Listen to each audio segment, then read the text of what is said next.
पुजाता, सीधा साधु अब पिटाता। चोर गुंडा अब पुजाता, सीधा साधु अब पिटाता। जाने है कल युग में अब का करी है विधाता। हई देखो कथा से पहले यहाँ पर शादी बटाता। हई देखो कथा से पहले यहाँ पर शादी बटाता।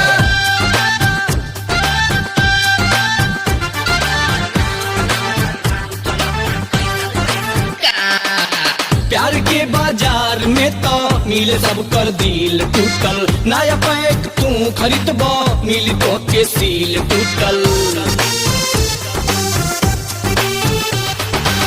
प्यार के बाजार में तो मिले सब कर दिल टूटल। नया पैक तू खरीदबो मिली तो के सील टूटल। कंपनी के डब्बा में तो माल ही चालू बुझाता। हई देखो कथा से पहले यहाँ पर शादी बटाता। हई देखो कथा से पहले यहाँ पर शादी बटाता।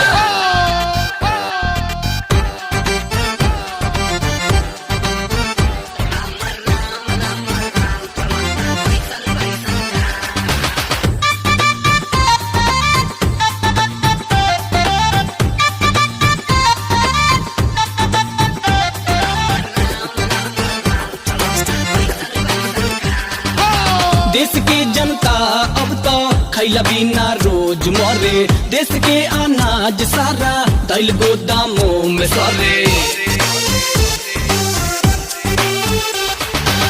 देश के जनता अब तो खैला बिना रोज मरे। देश के अनाज सारा दैल गोदामों में सरे। दूध खुजलो पे न मिले हर गली दारू बेचाता।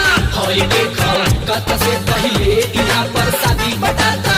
हई देखो कथा से पहले यहाँ पर शादी बटाता।